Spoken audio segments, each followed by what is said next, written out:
بسم اللہ الرحمن الرحیم افمن یعلم انما انزل الیک من ربک الحق کما هو اعمی انما یتذکر اولو الالباب الذین یوفون بعہد اللہ ولا ینقضون المیثاق والذین یصلون ما امر اللہ بہ ان یوصل ویخشون ربهم ویخافون سوء الحساب والذین صبروا ابتغاء وجہ ربهم واقاموا الصلاۃ وانفقوا مما رزقناہم سرا وعلانیۃ ویدرؤون بالحسنۃ السیئۃ اولئک لہم عقبی الدار۔ صدق اللہ العظیم۔ اللہ کے نام سے جو بے انتہا مہربان اور رحم فرمانے والا ہے۔ بھلا یہ کس طرح ممکن ہے کہ وہ شخص یا وہ انسان جو تمہارے رب کی اس کتاب کو جو اس نے تم پر نازل کی ہے حق جانتا ہے، اور وہ شخص جو اس حقیقت کی طرف سے اندھا ہو، کیا دونوں یکساں ہو سکتے ہیں؟ نصیحت تو دانشمند لوگ ہی قبول کیا کرتے ہیں، اور ان کا طرز عمل یہ ہوتا ہے کہ اللہ کے ساتھ اپنے عہد کو پورا کرتے ہیں، اسے مضبوط مان لینے کے بعد توڑ نہیں ڈالتے۔ ان کی روش یہ ہوتی ہے کہ اللہ نے جن جن روابط کو قائم رکھنے کا، برقرار رکھنے کا حکم دیا ہے، انہیں وہ برقرار رکھتے ہیں، اپنے رب سے ڈرتے ہیں، اور اس بات کا خوف رکھتے ہیں کہیں ان سے بری طرح حساب نہ لیا جائے۔ ان کا حال یہ ہوتا ہے کہ اپنے رب کے رضا کے لیے صبر کرتے ہیں اور نماز قائم کرتے ہیں، اور ہمارے دیے ہوئے رزق میں سے علانیہ اور پوشیدہ خرچ کرتے ہیں، اور برائی کو بھلائی سے دفاع کرتے ہیں۔ آخرت کا گھر انہی لوگوں کے لیے ہے۔ معزز سامعین، تین آیتیں سورۃ الرعد کی ابھی آپ کے سامنے میں نے تلاوت کی، اس کا ترجمہ آپ کے سامنے پیش کیا۔ مکہ معظمہ میں اس سورہ کا نزول ہوا ہے، اور آیت نمبر 19، 20، 21، اور اس ترتیب کے اعتبار سے اگر دیکھیں اس سورہ کو تو اس کا نمبر 13 نمبر پہ آتا ہے، اور پارے کے اعتبار سے بھی اگر دیکھیں تو 13 نمبر پہ یہ سورہ ہے، اور اس سورہ کا جو نام آیا ہے وہ بھی آیت نمبر 13 میں آیا ہے۔ یسبح الرعد بحمدہ، بادل کی گرج اللہ کی حمد اور اس کی تسبیح بیان کرتی ہے۔ تو وہ جو نام آیا ہے اس سورہ کا، سورۃ الرعد، وہ بھی یسبح الرعد، وہ بھی آیت نمبر 13 میں آیا ہوا ہے۔ اس میں اللہ تبارک تعالیٰ نے شروع سے بڑی اچھی دلیل توحید کی اس کے اندر دی ہے، حق اور باطل کے کو جو ہے وہ واضح کیا ہے، اس کی پوزیشن کیا ہوتی ہے، اس کی حیثیت کیا ہوتی ہے دنیا کے اندر۔ اللہ تبارک تعالیٰ نے اس سے پہلے جو آیت گزری ہے، آیت نمبر 17، اس کے اندر جو ہے فرمایا فَأَمَّا الزَّبَدُ فَيَذْهَبُ جُفَاءً، سمندر میں جو جہاز ہوتا ہے نا وہ اڑ جایا کرتا ہے، وَيَنْفَعُ النَّاسَ فَيَمْكُثُ فِي الْأَرْضِ، اور جو نفع کی جو چیز رہتی ہے وہ نیچے رہ جاتی ہے، باقی رہ جاتی ہے، یعنی مونگے وغیرہ اور بہت ساری قیمتی چیزیں ہوتی ہیں وہ نیچے رہ جاتی ہے۔ تو یہ حق اور باطل کا فرق اللہ تبارک تعالیٰ نے جو ہے بتایا کہ اگر حق اپنی اصل شکل میں اور اپنی صحیح پوزیشن پہ اللہ کے اوپر ایمان رکھتے ہوئے، تو باطل کی کیا مجال ہے کہ وہ زمین پہ ٹک سکے۔ اسی لیے اللہ تبارک تعالیٰ نے فرمایا وَجَاءَ الْحَقُّ وَزَهَقَ الْبَاطِلُ إِنَّ الْبَاطِلَ كَانَ زَهُوقًا، حق آ گیا اور باطل مٹ گیا۔ باطل تو مٹنے والا، اس کی پوزیشن، اس کی حیثیت ہی اللہ تبارک تعالیٰ نے بتا دیا، تو جھاگ اڑ جایا کرتا ہے۔ جیسے زیورات وغیرہ ہے، ہم زیورات پگھلائے جاتے ہیں تو اس کے اوپر کا جو میل کچل رہتا ہے وہ پھینک دیا جاتا ہے، اصل چیز جو ہے اس کی ڈیزائننگ دی جاتی ہے، ہار بنتے ہیں، بہت خوبصورت چیزیں بنتی ہے، وہ کام کی چیزیں انسانوں کی رہتی ہے۔ یہ ہے حق، اور باطل کیا ہے؟ جو میل کچل رہتا ہے۔ اسی طرح سے تانبا، پیتل کے برتن پگھلائے جاتے ہیں، اس کے اوپر کے میل کچیلے پھینک دیے جاتے ہیں، اور جو اصل چیز ہے اس سے برتن، خوبصورت برتن بنتے ہیں جو انسان کی ضرورت کی چیز بنتے ہیں۔ یہ حق اور باطل کی مثال اللہ نے دی ہے، اور تاکہ انسان کے ذہن نشین ہو جائے یہ بات اچھی طرح سے، حق اور باطل کو انسان پہچانے۔ لیکن دوستو، حق اور باطل کے فرق کو شیطان نے اس دنیا کے اندر اس قدر مبہم بنا دیا ہے کہ جب تک انسان قرآن کی طرف رجوع نہ کرے اس کی سمجھ میں نہیں آئے گا، اس لیے کہ پردہ در پردہ اتنے پردے انسان کے آنکھوں کے اوپر پڑے رہتے کہ انسان بہت جلدی جو ہے بیدار نہیں ہو پاتا ہے۔ اس لیے جو ہے قرآن مجید جو ہے، قرآن کی تو ایک ایسی آیت ہے کہ جیسے ایک بنجر زمین ہوتی ہے نا، کہ بنجر زمین ہے اور اس کے اوپر ایک پانی کا قطرہ پڑتے سے ہی وہ جو ہے لہلا اٹھتی ہے، اسی طرح سے جب قرآن کی طرف رجوع کرتا ہے تو سارے غفلت کے پردے اس کے اوپر سے کیا ہوتے ہیں، ہٹ جاتے ہیں۔ اللہ تعالیٰ پہلے قرآن کی جیسے سورہ قاریہ کی طرف دیکھیں، القاریہ تو ملقاریہ، انسان چونک جاتا ہے، جھاگ جاتا ہے، غفلت کے پردے ہٹ، کیا ہے بھائی عظیم حادثہ، کیا ہے وہ عظیم حادثہ، القاریہ تو ملقاریہ وما ادراک ما القاریہ، تم کیا جانو کہ وہ عظیم حادثہ کیا ہے، یہ انسان چونک جاتا ہے۔ تو انسان کو بیدار کوئی چیز کر سکتی ہے حق پر قائم رکھنے کے لیے یا حق پر چلاتی ہے کوئی چیزیں، تو وہ اللہ تبارک تعالیٰ کی مستند کتاب قرآن مجید۔ تو اس کے اندر شروع ہی اس طرح سے ہوتی ہے، اسی شخص کا ذکر پہلے، بھلا یہ کس طرح ممکن ہے کہ وہ شخص جو تمہارے رب کی اس کتاب کو جو اس نے تم پر نازل کی، یعنی پیغمبر صلی اللہ علیہ وسلم سے فرمایا اللہ تعالیٰ، وہ تو اس کو حق جانتا ہے، یعنی یہ ہے کہ وہ شعوری طور پہ جانتا ہے کہ یہی ایک کتاب ایسی ہے کہ جو مستند ہے کتاب، اس کے علاوہ اس میں کوئی ملاوٹ نہیں ہے، یہ حقیقتاً مبنی ہے، اس کے اوپر انسان اگر عمل کرے گا تو آج بھی انسان دیکھیے کہ جو لوگ اس کو قبول کرتے ہیں ان کی زندگیاں سنور جاتی ہے، آج بھی انسان کوئی رجوع کرتا ہے۔ میں نے ایک ڈاکٹر سشیل کا واقعہ پڑھا دہلی کا، جب اس نے دیکھیے جو لوگ حق کو قبول کرتے اس کتاب کو حق مانتے، ان کی زبان سے ایسے خوبصورت الفاظ بھی نکلتے ہیں۔ تو اس نے کسی نے کہا کہ آپ کو کیسے ہدایت میں، وہ بولے کہ قرآن میری کھوئی ہوئی پونجی تھی، اسلام میری کھوئی ہوئی پونجی تھی جو مجھے مل گئی۔ بولے کیا جملے ہیں اس کے، ڈاکٹر ہے تو ڈاکٹر کے جملے بھی ایسے ہوتے ہیں، مجھے ایسا لگا اس کو قبول کر کے مان کے کہ جیسے میری کھوئی ہوئی پونجی مجھے مل گئی ہے۔ یعنی انسان کے نزدیک اصل پونجی اگر ہدایت ہے بھائی، زندگی کی راستہ جو ہے چلنے کے لیے جو ہدایت نامہ چاہیے وہ اس کو جو ہے ملتا ہے۔ تو اس کو حق جاننا۔ اب آپ دیکھیے جو لوگ اس کو حق مانتے تھے اس وقت ان کی بھی زندگی سنور گئی اللہ کے رسول کے نام، اور جو نہیں مانتے تھے وہ اس قدر بدنصیب انسان تھے، ان کے سامنے قرآن نازل ہو رہا، ان کے سامنے رسول کی سیرت موجود، حق موجود، اس کے باوجود وہ بدنصیب انسان جو ہے اس سے محروم تھے۔ تو وہ بعد میں آئے گا اس کا واقعہ۔ تو یہاں اس شخص کا ذکر کیا گیا جو اس کتاب کو حق مانتا ہے۔ تو ایسا نہیں ہے، اس کو دوسرا کیریکٹر پیش کر کے کہا جا رہا ذرا غور تو کرو اس بات کے اوپر، وہ دوسرا اس کے اپوزٹ ہے اس کا، اور وہ شخص جو اس حقیقت کی طرف سے اندھا ہے، کیا دونوں یکساں ہو سکتے ہیں؟ اب اندھا اگر ہم سوچتے ہیں اس کی طرف سے یہ، تو آپ یہ نہیں سمجھنا کہ آنکھوں کا اندھا، ایسا نہیں ہے، آنکھوں کا اندھا نہیں ہے۔ قرآن کے نزدیک جو اندھا ہوتا ہے نا، قرآن جس کی آنکھیں نہیں ہوتی اس کو اندھا نہیں کہتا، اس لیے کہ اللہ کے رسول کے زمانے میں تو ابن مختوم بھی آئے تھے، اندھے آنکھوں سے نابینا تھے نا، لیکن نصیحت کو قبول کرنے والے تھے۔ اللہ تعالیٰ نے فرمایا نبی ان کی طرف توجہ کرو، یہ بہت قیمتی قسم کے لوگ ہیں، یہ بڑے بڑے سردار ہیں، یہ اندھے اصل میں یہ ہے۔ قرآن جن کو اندھا کہتا ہے وہ آنکھوں کا اندھا لوگوں نا، دل کا اندھا کہتا ہے جس کو، جو دل کے اندر جو ہدایت سے دور بھاگتے۔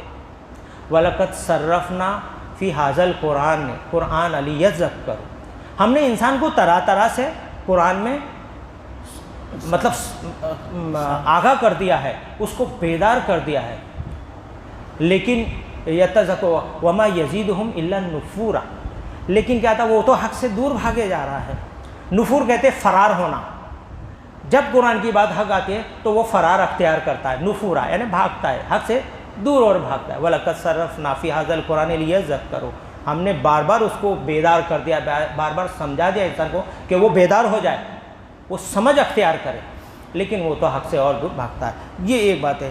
تو دوسرا کیریکٹر جو اندھا ہوتا ہے، تو اللہ تبارک تعالیٰ جو دل سے اندھے ہوتے ہیں، دل سے قبول نہیں کرتے، رجوع نہیں کرتے، اس کو کہتا ہے، اس کے نزدیک اندھا کون ہے؟ جو دل کا اندھا ہے۔ فَإِنَّهَا لَتَعْمَى الْأَبْصَارُ وَلَكِنْ تَعْمَى الْقُلُوبُ الَّتِي فِي الصُّدُورِ، کہ آنکھیں اندھی نہیں ہوتی ہے بلکہ وہ دل اندھے ہو جاتے ہیں جو سینوں کے اندر ہے، کیونکہ جب دل اندھے ہو جاتے ہیں تو انسان کے دل کے اندر کوئی ہدایت نہیں جا سکتی۔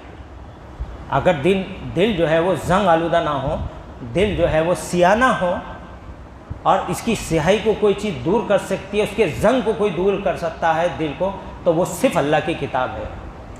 یا ایھا الناس قد جاءتکم موعظۃ من ربکم، اے لوگو تمہارے لیے تمہارے رب کی طرف سے نصیحت ہے، وشفاء لما فی الصدور، یہ تو دل کے امراضوں کی شفا ہے۔ یہ آج ہم کہتے ہیں نا بہت لوگ ہارٹ اٹیک کا وہ شکار ہو رہے ہیں۔ ایک موقع کے اوپر مولانا شاکر نوری صاحب سنی دعوت اسلامی کے امیر ہیں، تو ناسک کے دورے کے اوپر تھے، لوگوں نے کہا حضرت لوگ جو ہے امراض قلب کا شکار ہو رہے ہیں، ہم کیا کریں آپ بتائیے نا، جب پریشان ہو گئے تو انہوں نے بتایا کتنے مقام پہ دل کا ذکر اللہ تعالیٰ نے قرآن مجید میں کہا، اس کا علاج بھی بیان کیا۔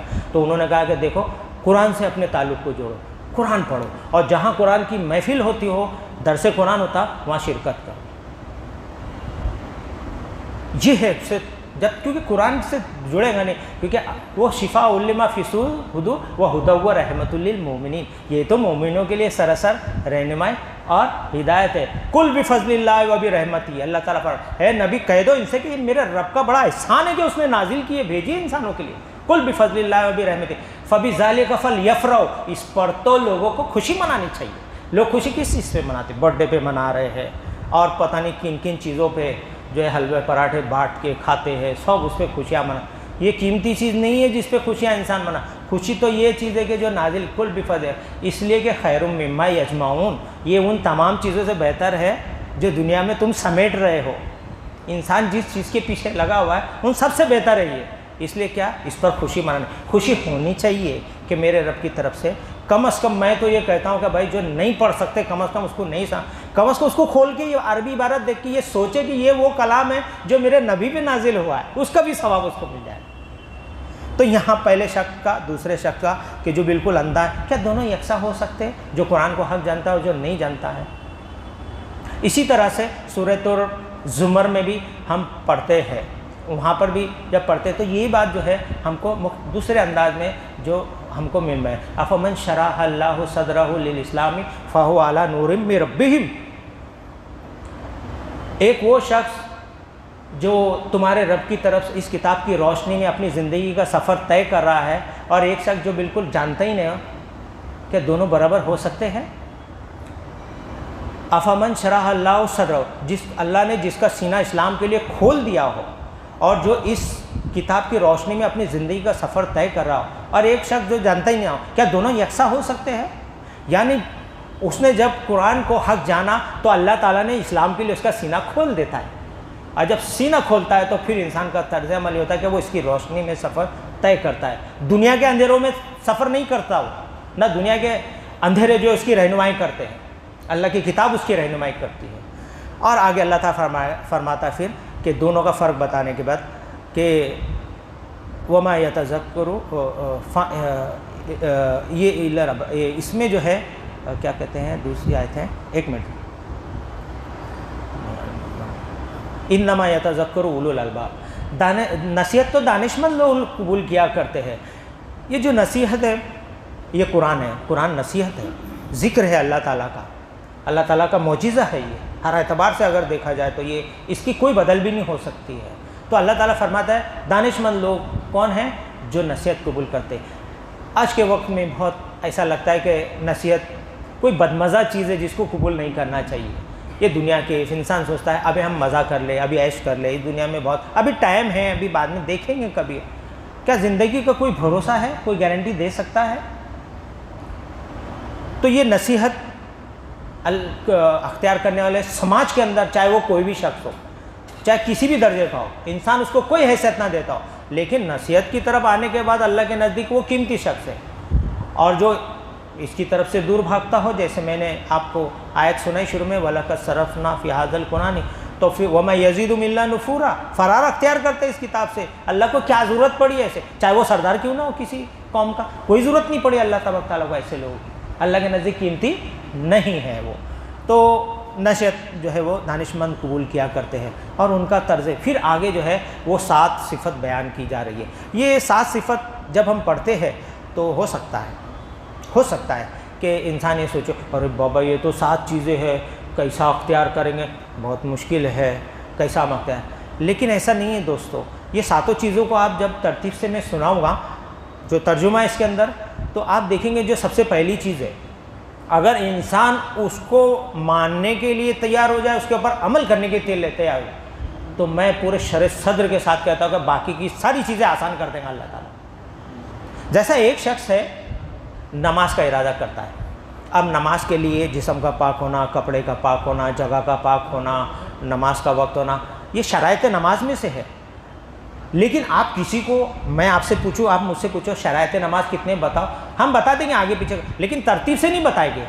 اصل چیز نماز ہے، مقصد نماز کو قائم کرنے کا ارادہ کیا انسان، مسجد کی طرف چل پڑا تو ساری چیزیں آسان ہو گئی اس کے لیے. پاک جگہ بھی ہو گئی، خود بھی غسل کر لیا، وضو بھی کر لیا، نماز کا وقت بھی ہو گیا، قبلہ رو بھی ہو گیا، ساری چیزیں ہو گئی. ایک چیز کا ارادہ کیا، ساری چیزیں آسان ہو گئی.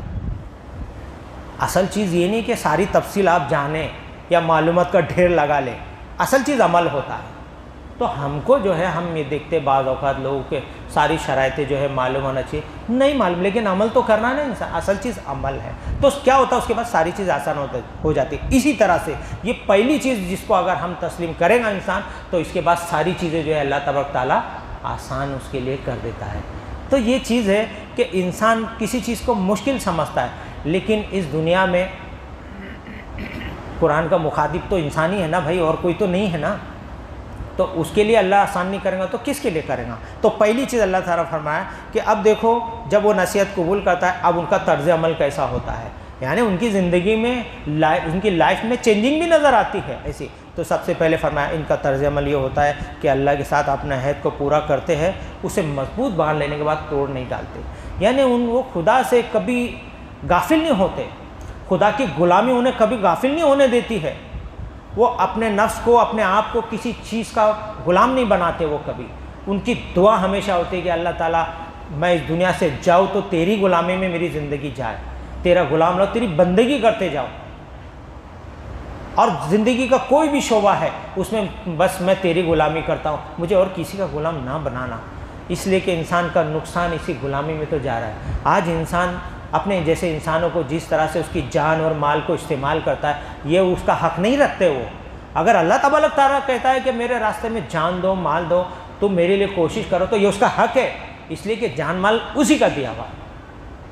تو آج انسان اپنی تمام قوتوں کو، اپنی صلاحیتوں کو یا تو اپنی معیار زندگی بڑھانے کے لیے پوری استعمال کر لیتا ہے، پوری زندگی کے پورے قیمتی وقت کو، یا پھر یہ ہے کہ پھر کسی کے حوالے کرتا ہے، کسی کی مرضی پہ چلتا ہے. جیسے آج بڑے بڑے پروچن دینے والے لوگ جو ہے اپنے بڑے بڑی تعداد کو اپنے پیچھے لے کے چلتے ہیں، انسان کو سچائی کے راستے پہ کبھی نہیں آنے دیتے ہیں یہ چیزیں. تو یہ چیز فرمایا اللہ تبارک تعالیٰ نے اپنے عہد کو مضبوط باندھ لینے کے بعد توڑ نہیں ڈالتے ہیں.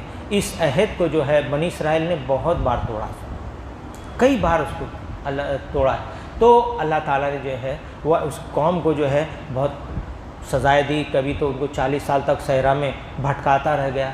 ان کو اللہ تعالیٰ نے کچھ ظالموں کو بھی مسلط کئی مرتبہ ان کے پر عذاب آیا. تو بنی اسرائیل ایک ساتھ بولے کتنا آیا عذاب، ایک ایک وقت میں جو ہے 7-7 8-8 عذاب ان کے پر آئے. تو یہ سب ان کو غفلت سے بیدار کرنے کے لیے تھے. تو یہاں فرمایا کہ جو اپنے رب سے عہد کرتے ہیں، ویسے تو انسانوں نے عالم ارواح میں بھی اللہ تبارک تعالیٰ سے جو ہے وہ عہد کیا ہوا ہے کہ ہم تیرے بندے ہیں نا. الستو بربکم قالوا بلا، ہے نا، قالوا عہدنا. تو سب نے کہا مل کر کے قالوا شہدنا، ہم جو ہے وہ تیرے بندے ہیں. یہ عالم ارواح میں بھی اس سے عہد لیا گیا تھا. اس کے بعد دوسری چیز ان کی روش یہ ہوتی ہے کہ اللہ نے جن جن روابط کو برقرار رکھنے کا حکم دیا ہے انہیں وہ برقرار رکھتے ہیں. اب یہ جو برقرار رکھنے کا اپنے روابط کو کہا گیا، آج انسانی زندگی کے خاندانی سسٹم ہم دیکھتے ہیں وہ سب ٹوٹ چکے ہیں دوستوں. انسان اپنے قریبی رشتہ دار سے بھی قریب نہیں ہے.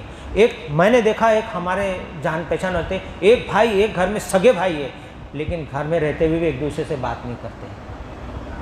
ذرا اس حدیث کو ہم سامنے رکھیں کہ اللہ کے رسول صلی اللہ علیہ وسلم نے فرمایا گیا کئی چیزیں اللہ تعالیٰ نے 11 چیزیں دی، اس میں سے ایک خاص یہ ہے کہ کوئی مجھ سے قطع تعلق کرے اور میں اس سے جڑنے کی کوشش کروں. یہ اللہ تبارک تعالیٰ نے میرے کو دی ہے، یہ اس چیز کو خاص دی ہے. تو قطع تعلق کرنے والا جنت میں نہیں جائے گا. یہاں ایسا بھی دیکھا گیا، کئی عرصے تک ایک بھائی نے دوسرے سے بات نہیں کیا اور پتہ چلا بیمار عیادت کرنے آیا، وہ بلڈنگ کے اوپر رہتا ہے، وہ نیچے ہی کھڑا، اب سوچ رہا ہے میں ملوں کہ نہیں ملوں، تب تک کہ اس کا دم نکل گیا. ارے بھائی اس سے جاتا، معافی تلافی کرتا، اللہ تعالیٰ اس کو بھی معاف کرتا، تجھے بھی معاف، لیکن نہیں ہے.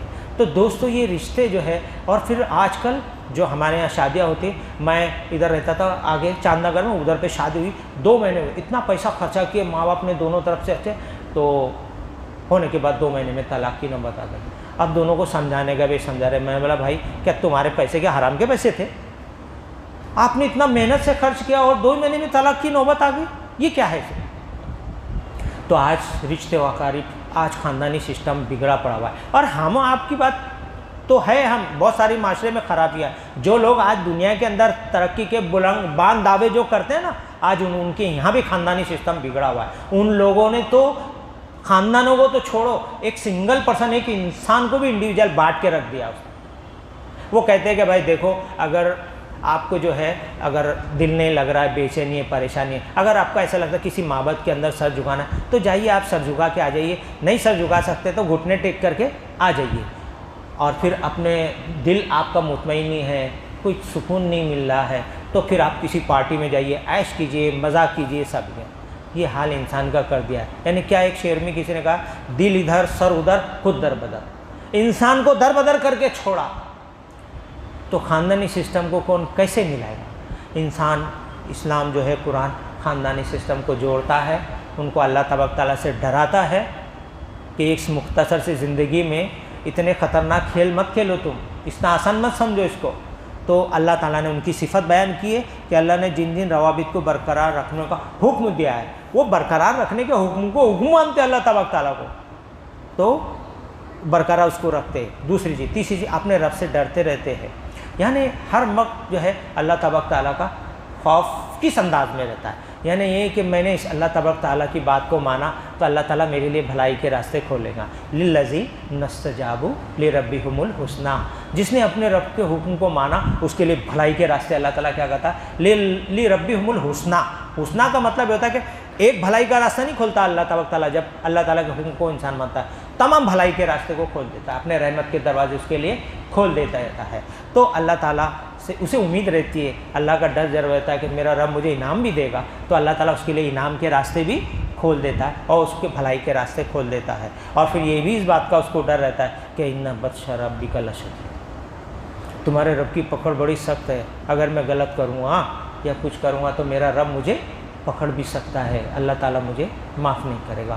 تو یہ چیز اس کے سامنے رہتی ہے، اپنے رب سے اس کا ڈر کا جو ہے، خوف جو ہے وہ رہتا ہے، تو وہ پھر جب اللہ کا ڈر رہتا ہے تو پھر ساری چیزوں سے وہ بے نیاز ہو جاتا ہے، پھر کسی چیز کی محرومی یا کمی ہونا اس کا اسے مایوس نہیں کر سکتا کبھی زندگی کے کسی بھی شعبے کے اندر۔ تو صاحب یہ تیسری چیز، چوتھی آ رہی ہے، اور اس بات کا خوف رکھتے ہیں کہ ان سے بری طرح حساب نہ لیا جائے، یعنی یہ کہ ان کو احساس ہوتا ہے، اللہ کے رسول نے فرمایا کہ اللہ تعالیٰ نے کسی سے حساب لینے کا ارادہ کیا تو وہ تو مارا گیا۔ تو اللہ تعالیٰ کسی کا اگر ہلکا حساب لیا وہ بھی بچ جائے گا، یا کسی کا حساب لینے کا ارادہ نہیں کیا تو وہ تو کامیاب ہو گیا سمجھ لو۔ تو دوستو ہر موقع کے اوپر وہ اپنا جائزہ لیتا ہے، اپنا احتساب لیتا ہے اپنی زندگی کا۔ اور دوستو سچ بات تو یہ ہے کہ جو اپنا احتساب نہیں لیتے پھر اللہ ہی اس کا احتساب لیتا ہے، جو اپنا حساب نہیں لے سکتے خود تو پھر اللہ ہی اس کا حساب لیتا ہے۔ تو یہاں ان کا ڈر رہتا ہے بری طرح حساب نہ لیا جائے۔ اب دیکھیں قیامت کا منظر ہے، آخرت کا، اور سب کے سامنے جو ہے اس سے حساب بری طرح لیا جا رہا ہے، کیا ہوگا؟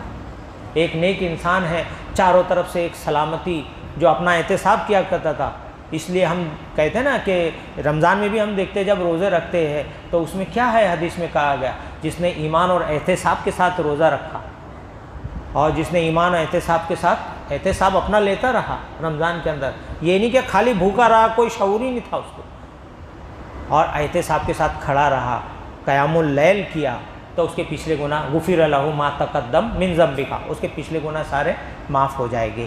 تو یہ حساب ہے، اور اللہ تبارک تعالیٰ کا فیصلہ بھی دوستو اٹل ہے۔ اللہ تعالیٰ نے وہ سارے سسٹم انسان کے اندر قائم کر رکھے، انسان انکار حساب کتاب سے کر نہیں سکتا۔ اللہ تبارک تعالیٰ جو ہے وہ سورہ بنی اسرائیل میں فرماتا ہے وَكُلَّ إِنسَانٍ أَلْزَمْنَاهُ طَائِرَهُ فِي عُنُوقِهِ، ہر شخص کا شگن ہم نے اس کے گلے میں لٹکا کے رکھا ہے، نام ہے، کدھر دوسری جگہ نہیں ہے اس کا ریکارڈ، زندگی کا ریکارڈ کوئی الگ نہیں ہے۔ وَنُخْرِجُ لَهُ يَوْمَ الْقِيَامَةِ كِتَابًا يَلْقَاهُ مَنشُورًا، اس روز ہم ایک جو ہے نوشتہ لائیں گے، ریکارڈ نکال کے لے کے آئیں گے، جسے وہ کھلی کتاب کی طرح پائے گا، کوئی کمی بیشی اس کے اندر وہ نہیں پائے گا۔ زندگی کا جو اس نے کیا ہے اس کا دل خود مطمئن ہو جائے گا۔ پھر اس کے بعد میں کوئی دوسرا جو ہے وہ پورا اس کی زندگی کا بایو ڈاٹا نہیں پیش کرے گا، اس کو کہے گا، پھر اس کے بعد کہا جائے گا اقرا کتابہ کا کفا بنفسک الیوم علیک حسیبا، پڑھ اپنا نام عمل۔ آج تو اپنا حساب لگانے کے لیے حساب، یہ یاد رکھیے آپ، حساب، یہ جو بری طرح حساب نہ لیا جائے، یہی سی چیز کو انسان نے دھیان رکھنا چاہیے۔ تو اس کو کہا جائے اب تو اپنا حساب لگانے کے لیے خود ہی کافی ہے۔ تو اس بات سے ان کو ڈر لگتا ہے کہ کہیں بری طرح سے ان سے حساب نہ لیا جائے۔ ان کا حال یہ ہوتا ہے کہ اپنے رب کی رضا کے لیے صبر سے کام لیتے ہیں۔ یہ صبر جو ہے ایسا صبر ہے کہ جب انسان صبر کر، دیکھیے انسان کبھی کبھی ایسا ہوتا ہے کہ جب صبر نہیں کرتا نا تو بہت بڑے نقصان سے دوچار ہو جاتا ہے۔ قرآن جب صبر کرنے کے لیے کہتا ہے تو اس کی زندگی کا بھی اس میں فائدہ ہے، انسان کا اپنا فائدہ ہے، اور پتہ نہیں کتنے نقصان سے وہ بچ جاتا ہے جو آگے اس کے ہونے والے ہیں۔ کبھی کبھی انسان صبر نہیں کرتا، بہت بڑی بڑی غلطیاں کر جاتا ہے۔ لیکن صبر کے مختلف معنی ہوتے ہیں۔ ایک صبر یہ بھی ہوتا ہے کہ دوران جنگ کے جو ہے وہ ثابت قدم رہنا، وہاں سے بھاگنا نہیں، یہ بھی ہوتا ہے۔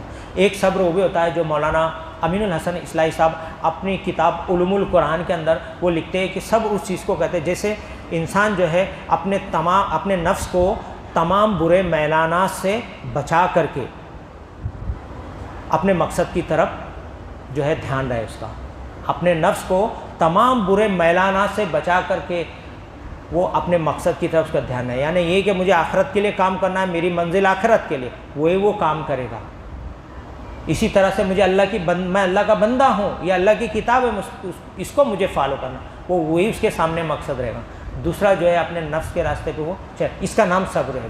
اور حقیقت میں یہی ہے، انسان اپنی خواہشات کو، اپنے میلانات کو اگر برائی سے بچا کر کے اپنے مقصد کے اوپر نگاہ اس کی رہے، یہ ہے صبر اصل میں۔ ورنہ انسان تو خود کے اندر بھی انتشار ہو جاتا ہے انسان کے، انسان باہر والوں سے بعد میں لڑے گا، پہلے تو اس کا سینہ جو ہے میدان جنگ ہے، یہاں اپنی خواہشات نفس سے لڑنا ہے، جو ہمیشہ اس کی خواہشات جو ہے نت نئے باغات اس کے سامنے پیش کرتی رہتی ہے، اس کی خواہشات ہے، اس کی نفس ہے، مرغوبات دنیا اس کو اپنی طرف کھینچتی ہے، اس سے اس کو بچنے کی ضرورت ہے، بہت ساری چیزیں۔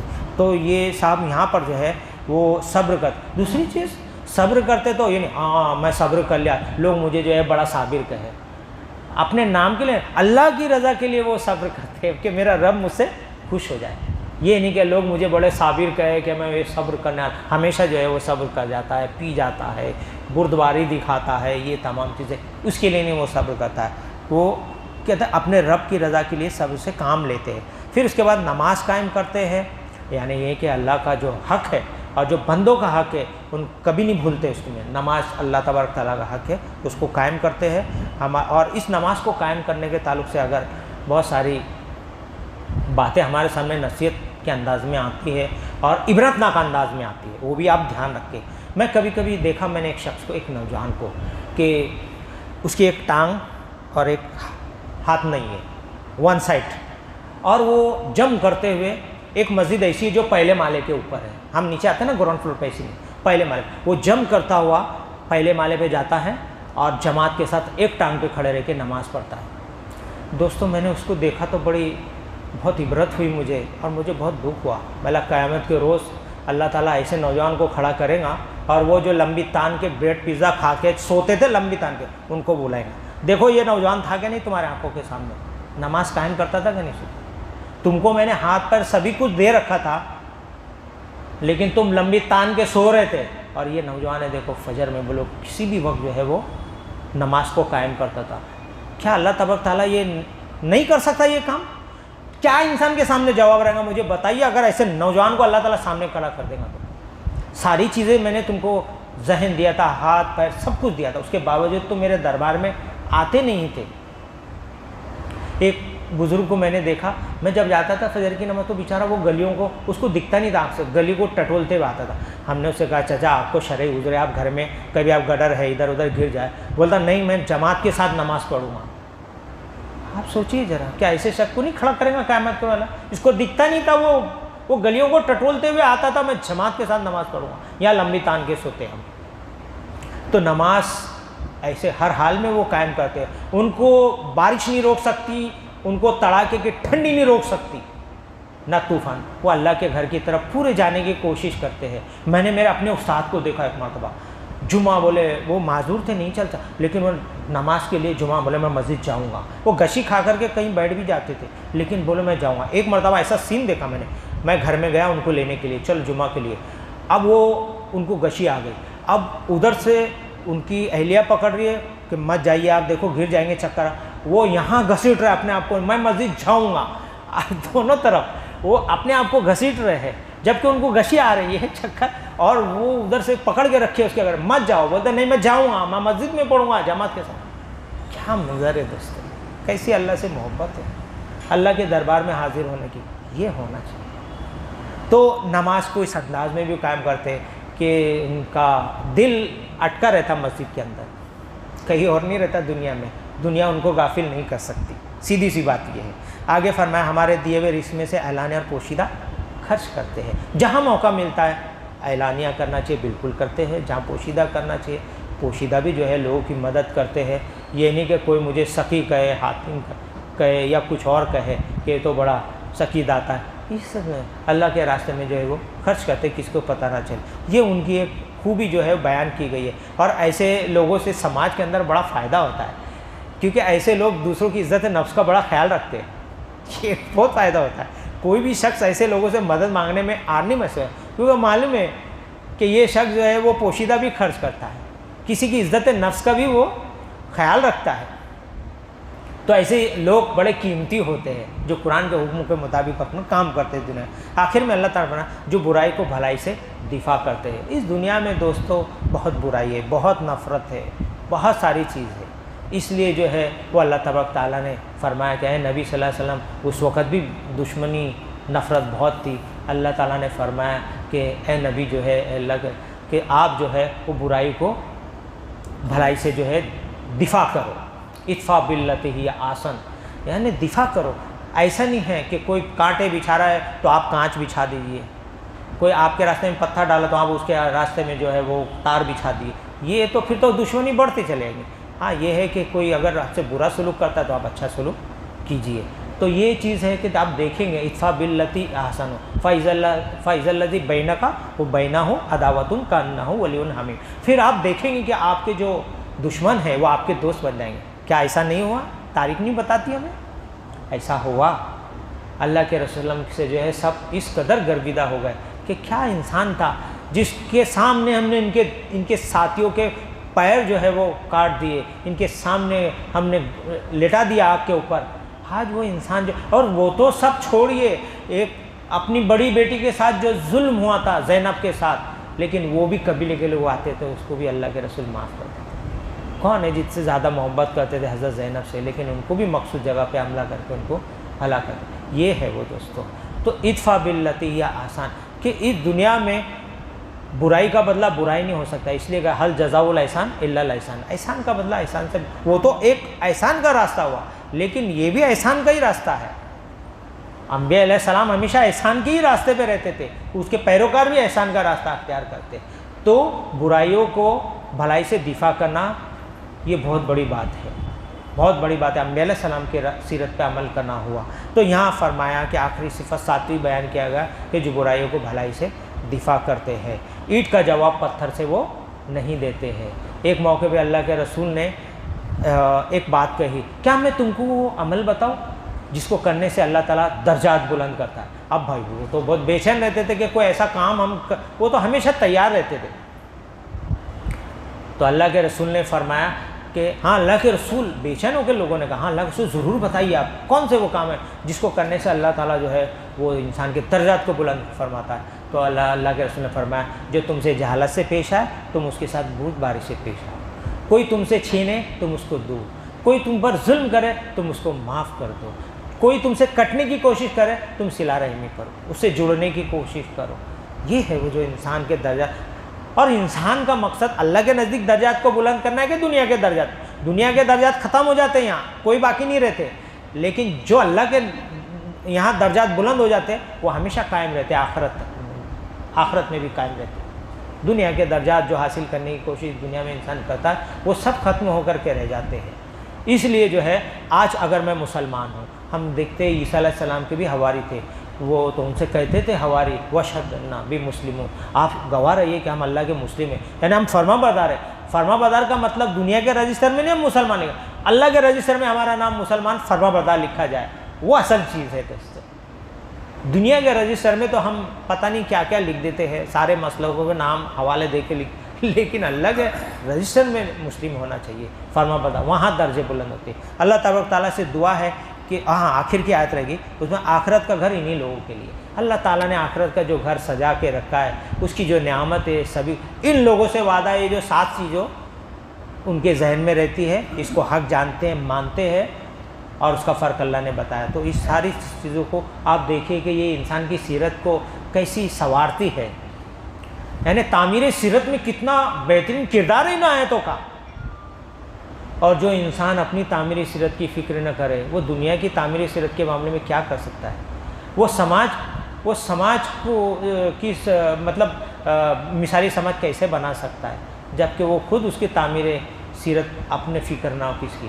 تو پہلی یہ ہے کہ میری تعمیری سیرت کی فکر مجھے ہونی چاہیے۔ اللہ تعالیٰ سے دعا ہے اللہ تعالیٰ یہ جو اللہ نے ہدایت، قیمتی ہدایت دی ہے، ان تمام ہدایتوں سے ہمیں سرفراز ہونے کی توفیق عطا فرمائے۔ سبحان اللہ بحمدہ، سبحانک اللہم وبحمدک، ونشہد ان لا الہ الا انت ونستغفرک ونتوب الیک۔ سبحان ربک رب العزۃ عما یصفون، والسلام علی المرسلین، والحمد للہ رب العالمین۔